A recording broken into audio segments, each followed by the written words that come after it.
left.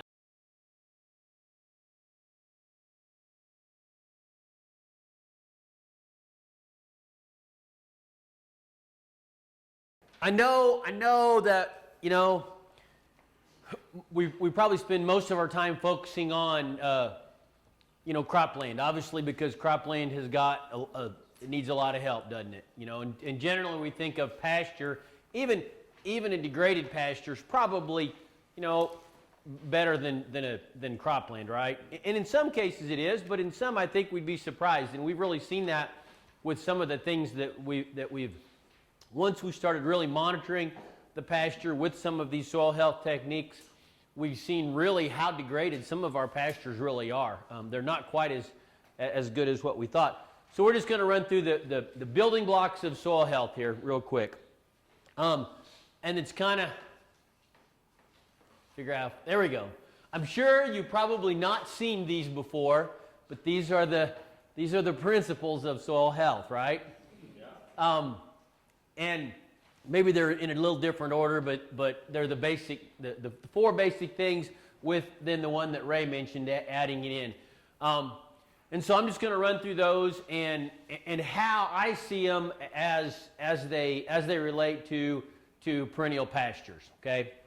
Obviously, right off the top, less disturbance. Well, if we're talking a perennial pasture, we're probably not talking the tillage like what most of us think of.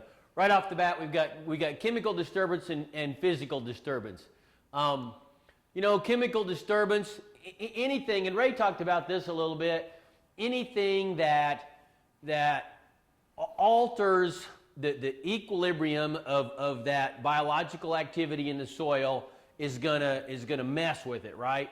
So anytime we spray or we put fertility on, it's gonna mess with that biology in the soil. Maybe for good, but maybe not. An example of that is, you know, a couple years ago I had the opportunity to put some hog manure on, and this was pretty well managed pasture, pretty thick stand, right? Pretty good stand.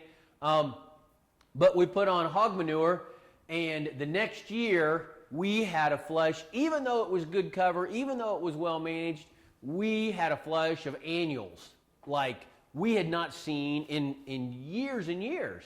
Because what did we do? We upset. Our management and our soils and the fertility in our soils had reached a kind of an equilibrium with itself. And then we added this big monstrous flush of hog manure on it. And it just upset the balance. It overwhelmed that system and what it could handle. And so, you know, I'm not saying we should never apply fertilizer or manure or even chemicals, but we need to understand how each of them affects that soil ecosystem. Okay, and that's all I'm really going to say as far as the chemical side of it goes, because really in a very well managed pasture, we shouldn't need either of these, really and truly. Okay, once maybe we get some fertility, if we've got some real bad issues, if we've got a diverse mixture, we probably don't need any of this, okay? So that's really all we're going to talk about there. Physical disturbance. This is what everybody thinks of with physical disturbance, right? Tillage. I know you guys, this is flat country, so you never see erosion like this, right? We see that has been so unbelievably common the last 2 or 3 years in North Missouri. You know, there's days when you drive down the road and you just want to puke, you know, when you see stuff like that. So what about fire? You know, we talked about fire a little bit earlier. I knew this was coming up, so I refrained from talking very much, and I do like to talk sometimes. So, what about fire? You know, why do we use fire? Why do we use fire? We talked about it. This is a participatory talk. You got to answer. Manipulate the environment. To manipulate the environment, okay, to alter succession. Maintain our tall grass prairie. To get rid of the stuff we don't want. So what would that be? Trees. So what causes or what allows the trees, the woodies, to come in? Okay, bare soil, overgrazing. We weaken the perennial plants. Okay? And fire can be used for that.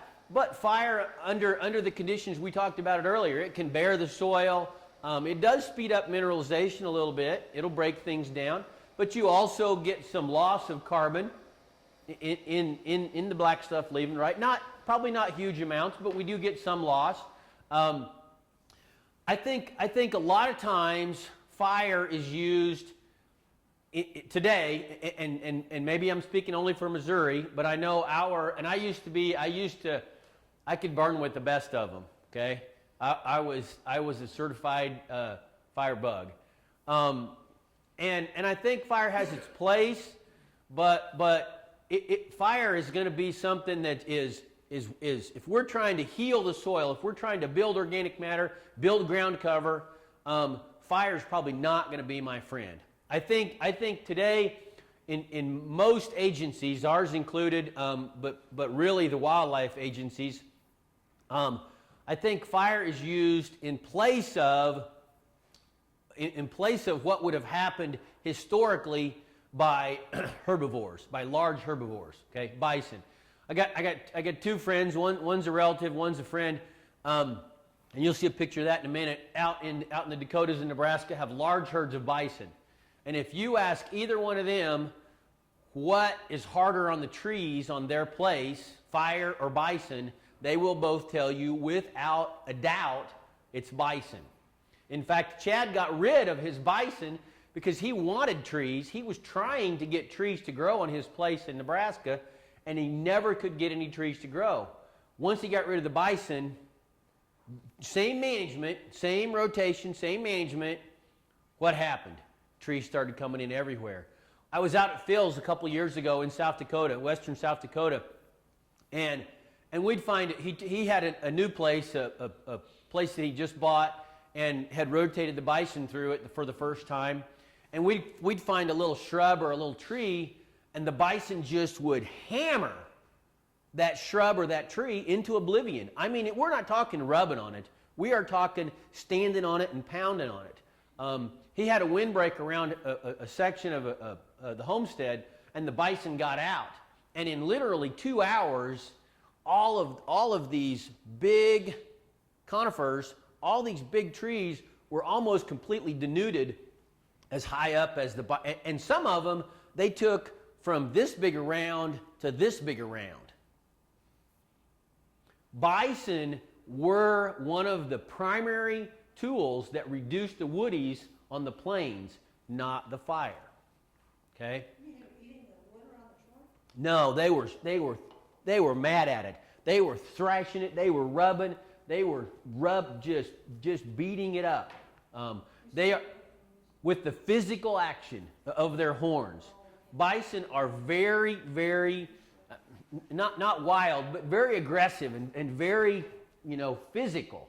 They have they look lumbering. We were out there, and they actually the Department of Tourism out there actually wanted a stampede, and he wasn't going to stampede them, but he called them when he was rotating them, and they are incredibly physical animals. We think of cows as kind of a plodding animal.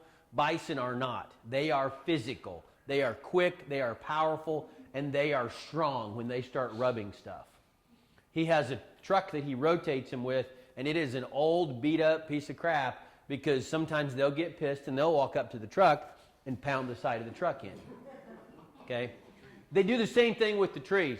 So I think fire has its place, but if we're trying to heal the land, fire is going to be used as a tool to maintain succession, and we're going to talk more about that from the very at the very highest level of succession. If we're trying to heal something up, fire's not going to be the tool that I'm going to choose. So what's the biggest disturbance in grassland? How about hay? Okay, hay, and Ray touched on this earlier. And we'll get to grazing in a minute. Invasives are there because we created a hole for them.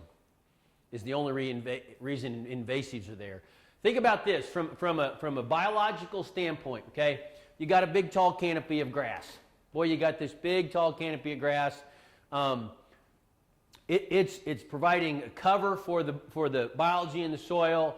It's got the soil surface cool. And we come in one swoop, we take that canopy off.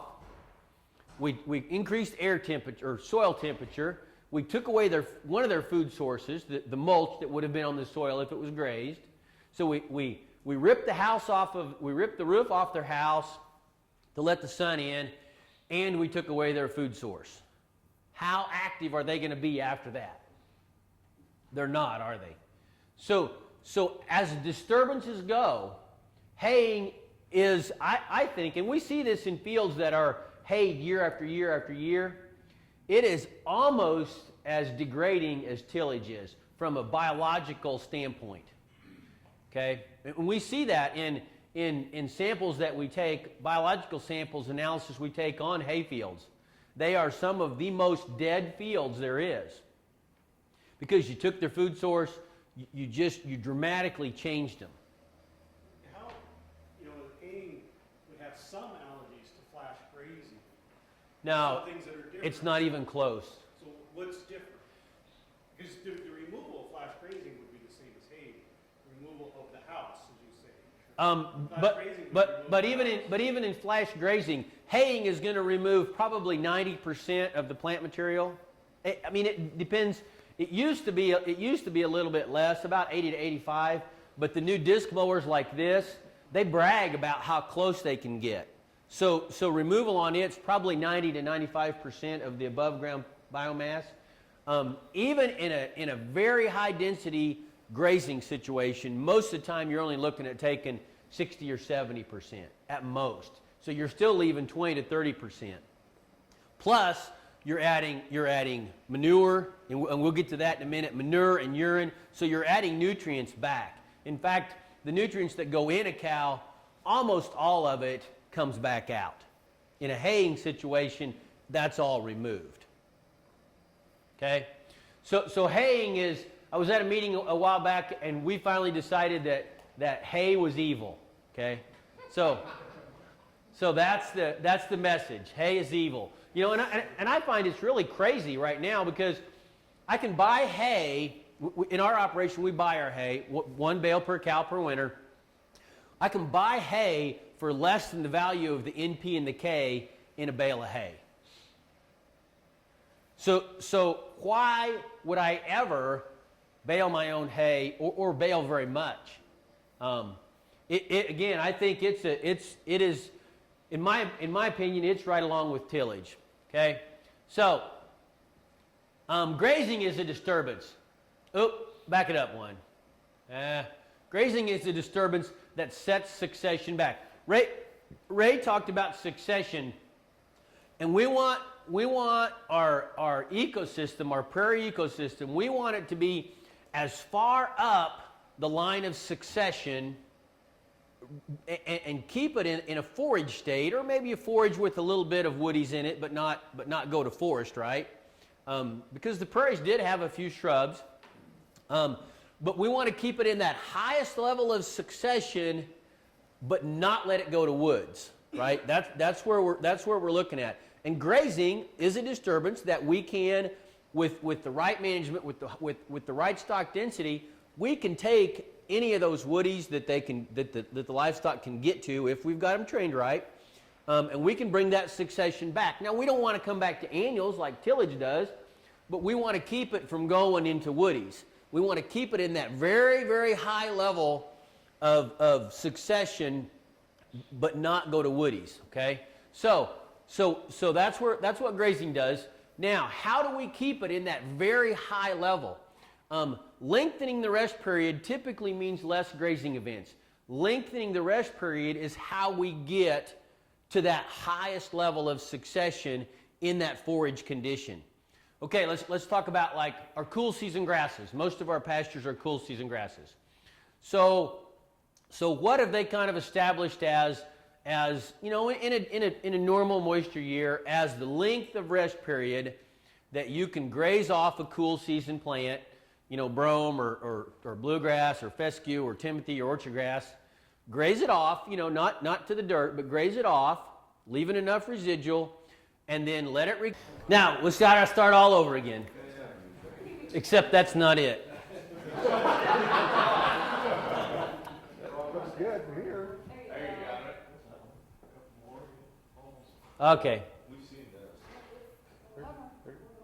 Okay. We're good. This thing's got to go over there, though, too. All right. Ray still causing problems. You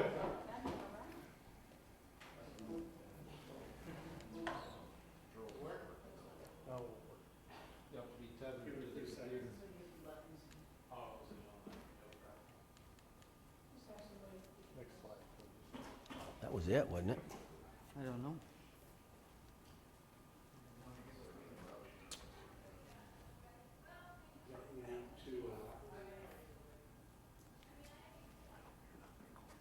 It. Now, let's start all over again. Except that's not it.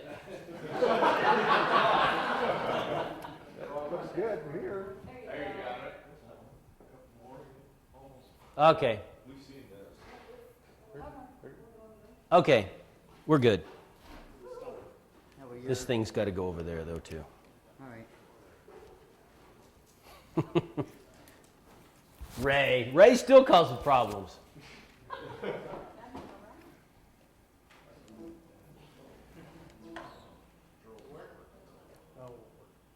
have to be tethered to the steer. Oh, it was Next slide, please. That was it, wasn't it? I don't know.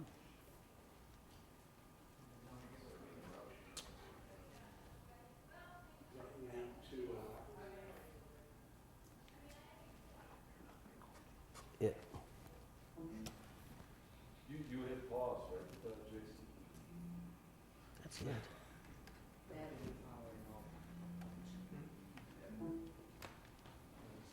This battery Didn't this say imitation?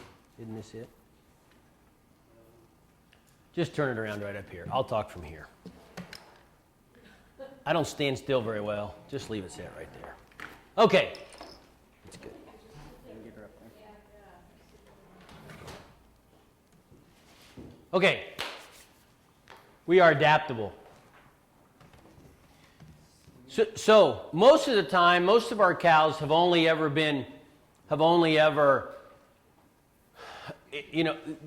they eat what they were trained to eat by their mothers, right? I mean, that's what it is. So if I took everybody in this room, we all went to China.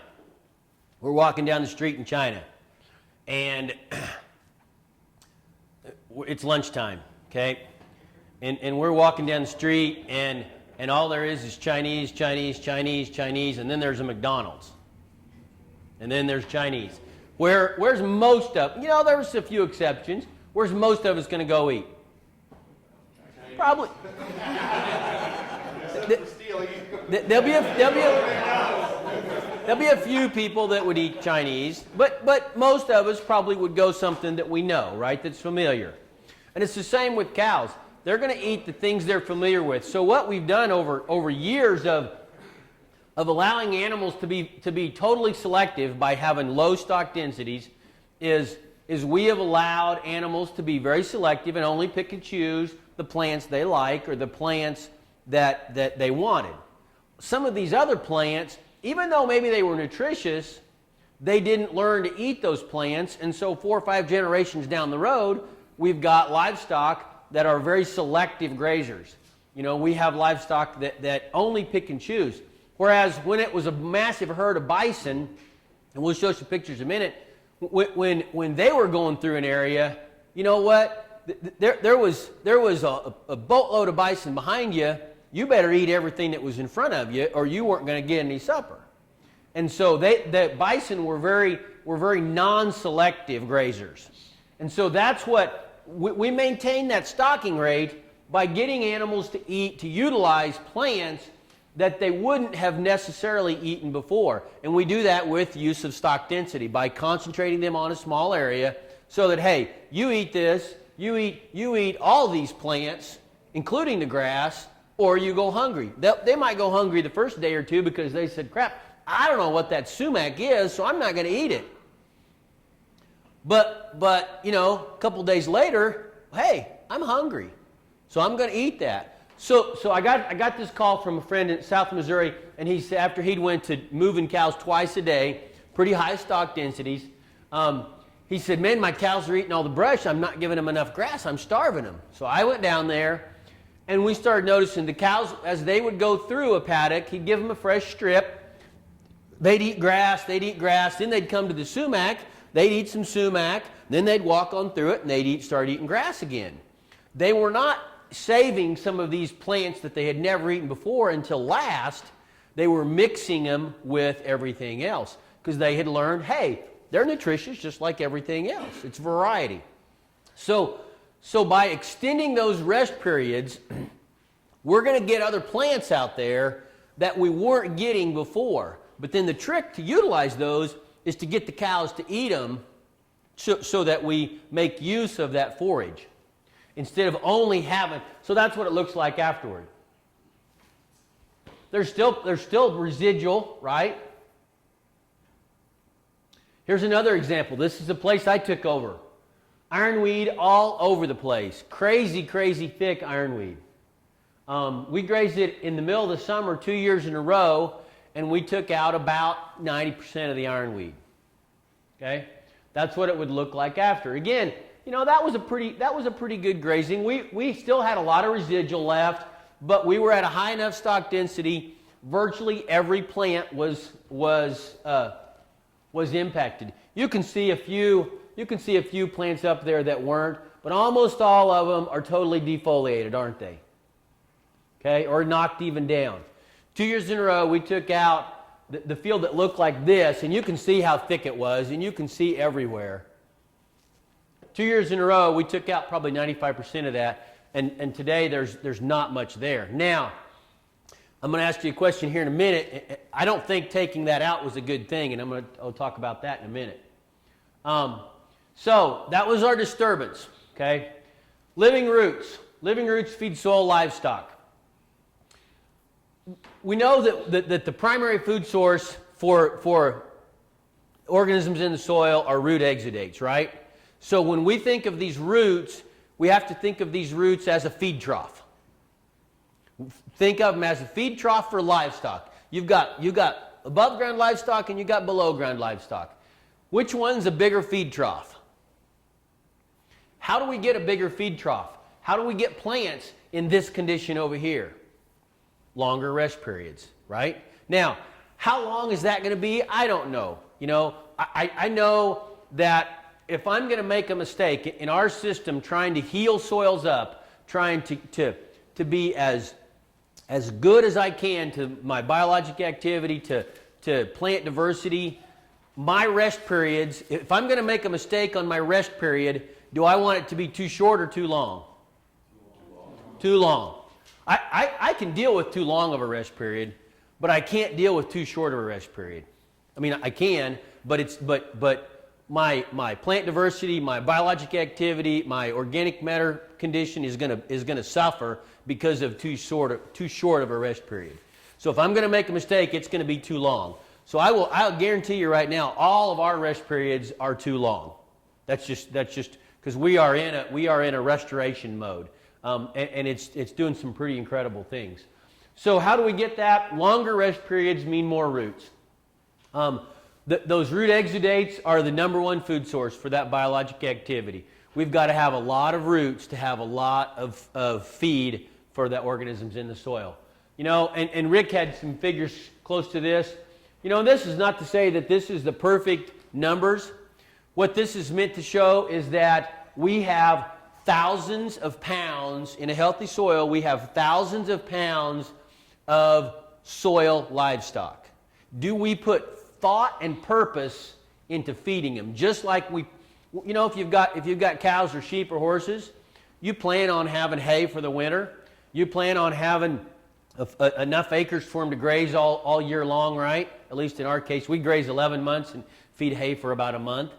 So we put thought and purpose into making sure we have enough of a food source for our cows. Do we put thought and purpose and planning into feeding your soil livestock? Do you do all those things for your soil livestock just like you do for your above ground livestock?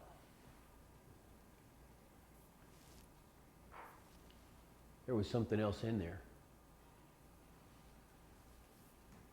Keep the soil covered. Keep the soil covered is the next one. Trampling. You know, using higher stock density, we're gonna trample a certain portion of that forage, and there's going to be several reasons to do that, and we're going to talk about that.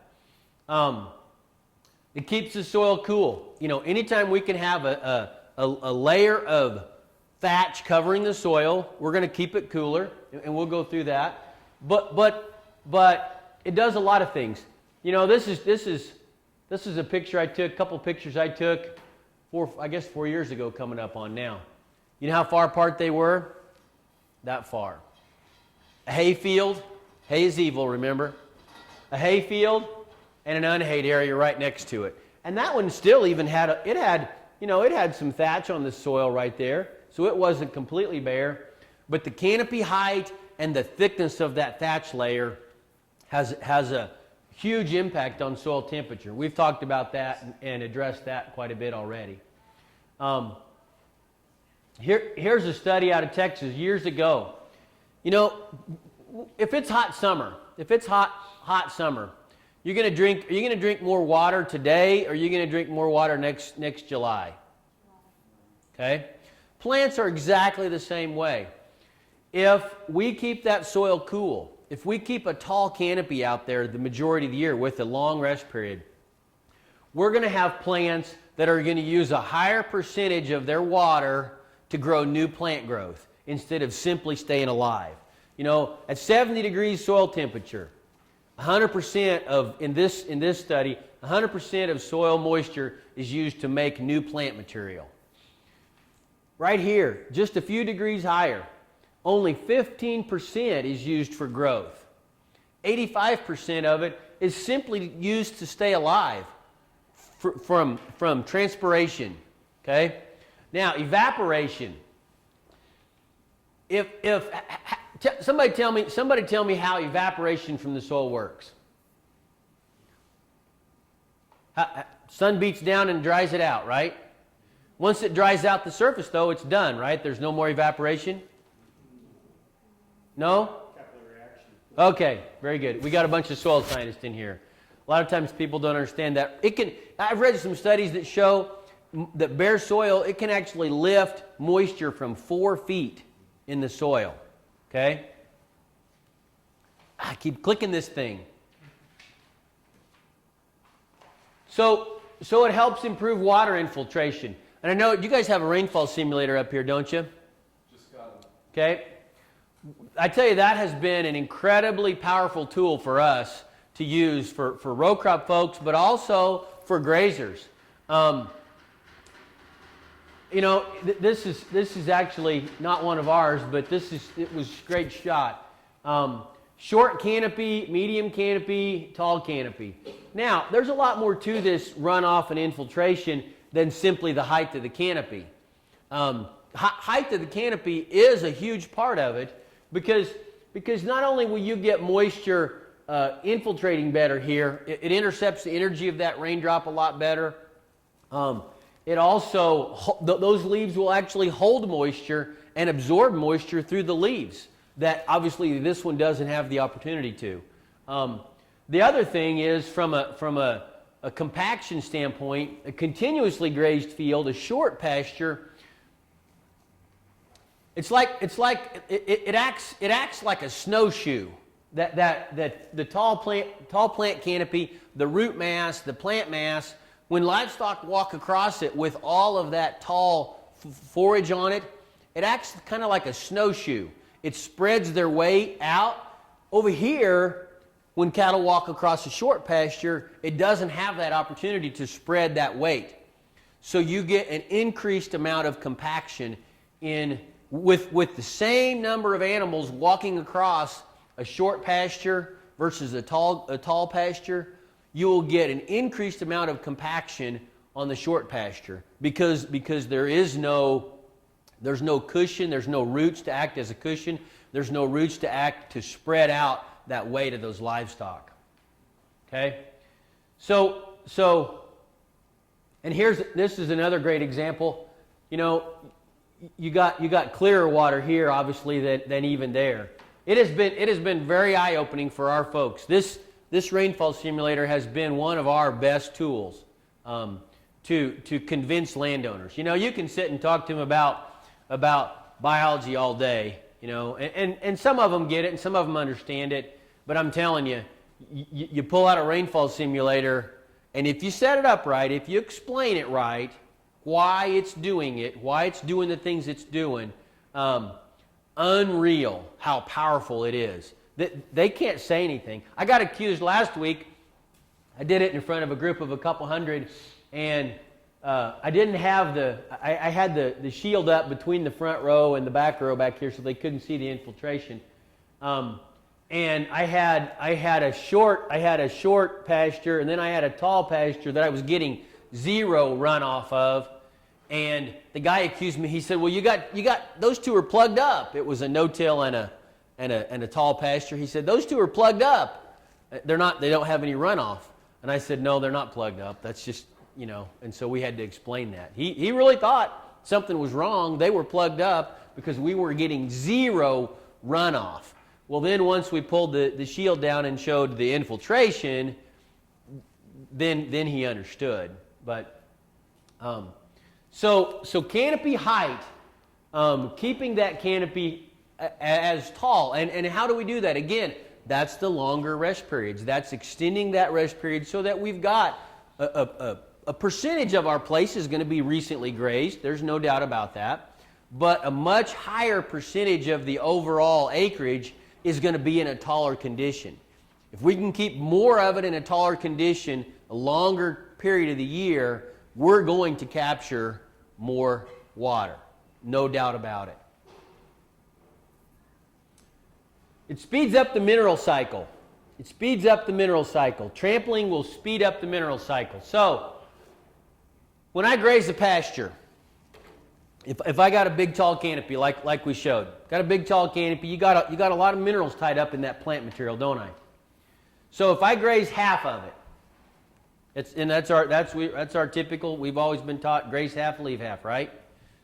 And I don't always believe that anymore. But as an example, if we leave half of it, we rotate on and we do our however long our rotation is, 30 or 40 days. When we come back to that paddock, we come back to that pasture, that half that we left, not the regrowth that occurs, but the half that we left, is that half that we left going to be better quality or lower quality the next time around?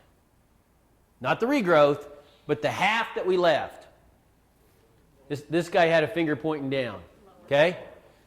Because it did nothing to get refreshed, did it? Now there was new regrowth, but that old plant material, while it had some value in gathering sunshine to grow the new plant material, okay, I'll give you that. It was going to be more lignified, it's going to be more mature, it's not going to be as good a quality. So if it wasn't good enough quality for my livestock to eat the first time through, why do I want to leave all of it there to be lower quality next time? Some of it I want to. Some of it I want to leave a canopy. Some of it I want to leave to gather sunlight, to regrow.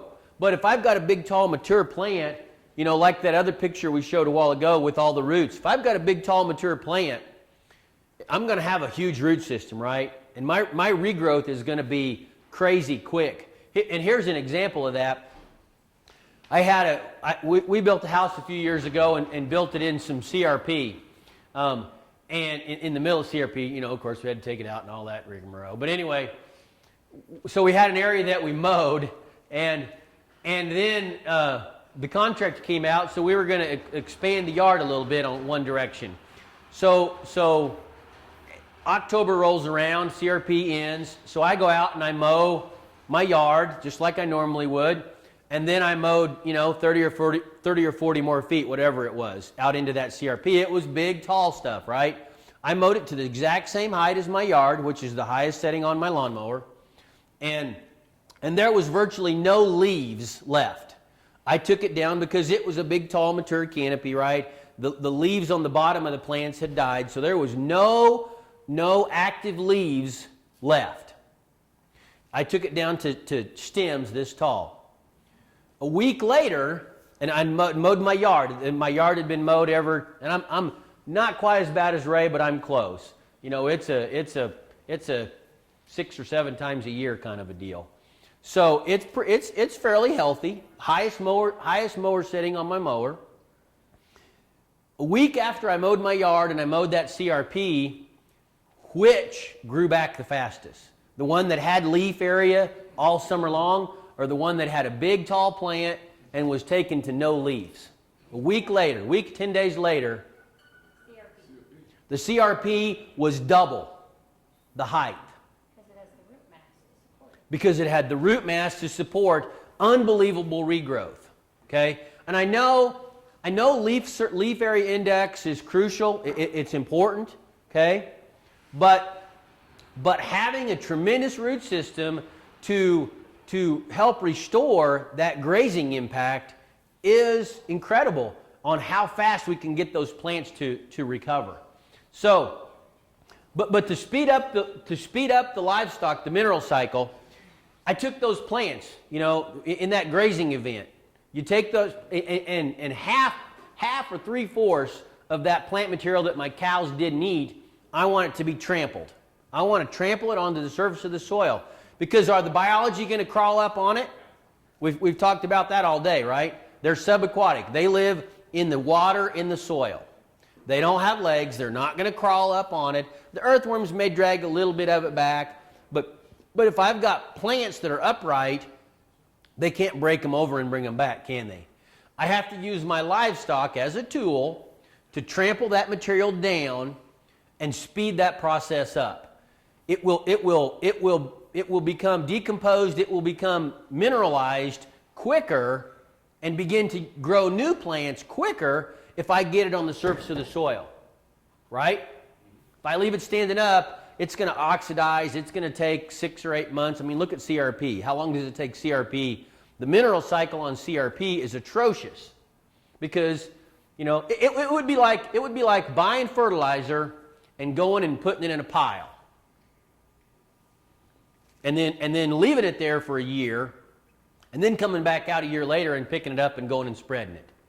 We are essentially tying up dollars of minerals in standing plant mass that's not doing as much good as it could if it was in the soil growing new plants.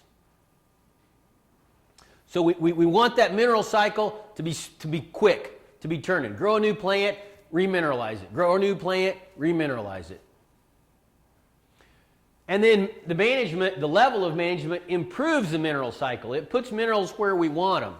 This is actually some stuff you may have seen before from MU, from the Forage Systems Research Center. They looked at the manure piles per 500 square foot in one pasture of a 3-pasture system and one pasture of a 24-pasture system. The darker it is, the more manure piles per 500 square foot. Yeah, they had some grad student count manure piles. That was a fun summer, wasn't it? So down here you got a darker area here and a darker area here. Shade, water. Same up here, water, shade.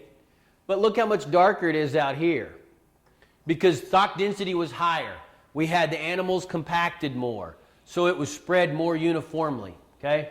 So from this study, then they extrapolated and said that it would take 27 years to get a manure pile on every square yard in a continuous grazing situation. As the rotation frequency increased, down here a two-day rotation, they'd take them 2 years to get a manure pile every square yard. What about people that are moving every day like we do most of the time? Or people that are moving 2 or 3 multiple or more times a day? Here's a shot from one of ours. How far apart are those manure piles? Pretty close, huh? What's cool is for every manure pile, there's 5 to 6 urine patches. How much of that field, because of our management, because of our stock density, how much of that field just received a fertilizer application of manure and urine? Instead of taking 27 years, we did it in, boom, once over. We covered the whole field with manure and urine. Okay? Diversity. You guys know what diversity means, right? Cool season grass, warm season grass, cool season broadleaf, warm season broadleaf. That's the big plants in anything, right? It takes a balanced diet in pasture or in our cropping systems. We understand that. Soil organisms are like livestock. They require a balanced diet to obtain high performance. 3 different pictures here. You got big blue stem, fescue. Here you've got some legumes. Here some cool season broadleaves. Here you've got some warm season broadleaves. Guess what? All in the same pasture from different times of the year. We got all 4 plant types in there. This is, and Ray, I didn't know if Ray was going to show this. This is just a study that looked at plant biomass with the different groups. As you add more groups, we begin to increase productivity. Because you know, what are most of our pastures today? What's the pastures up here? Cool season grass. You want me to tell you why the row crop guys are kicking all the grass guys' butts? Lack of management from grazing. Because we're all, it doesn't matter whether we're row crop or whether we're grass. We're in the business of doing what? Capturing sunshine. What are on the longest days of the year, late June, early July, what are the cool season pastures doing? They're going, oh crap, it's hot. What's the corn and soybeans doing? Growing about a foot a day. Because we have exclusively cool season pastures, we are giving up thousands of hours of sunlight every year with a plant that is not actively growing when we have the longest days of the year. It's alive, but it is not converting solar energy quickly to volume, to lots of biomass, is it? Okay? We have to incorporate all of those plant types into our pastures, not just cool season. I'm not saying we've got to be 100%, exclusively this pasture is 100% warm season. We're going to give up my cool seasons, and the prairies didn't either. Everybody thinks the prairies were all warm season, but they weren't. There was huge component of cool season broadleaves as well as grasses, Virginia wild rye, Canadian wild rye. There was a huge component of cool seasons. And I tell you what, if you want something that cows love, I've got a field right now that I converted to gamma grass, blue stem, and Virginia wild rye. Hands down, the number one plant that my cows prefer of anything is Virginia wild rye. They will inhale it, I'm telling you, any time of the year. It doesn't matter. Doesn't matter. Okay? So we've got to get a warm season component into these cool season pastures if we're gonna have any hope of competing on a sunshine collection from a sunshine collection standpoint. Okay? We've got to. Does it prove out? And we'll get to that in a second. Root diversity. Ray showed this. These roots, these plant roots, are cool season grasses. They're all a shallow fibrous root, aren't they? Shallow fibrous root. Look at some of these prairie plants, the big deep tap roots on them. Okay? These roots, these big deep tap roots they're not like a plastic or steel pipe, right? They don't come down here and pull up nutrients and water and transfer it directly to that plant. They're like a soaker hose. They pull up nutrients and moisture down here, and as they bring it up, they're leaky. They leak nutrients and water off to these other roots, okay? So if I've got a pasture that's got diverse root systems, not just diverse plants, but diverse root systems. We were talking about that at lunch. We've got to have this diverse root system for a lot of reasons, from a moisture standpoint, to pull moisture from different places in the soil profile.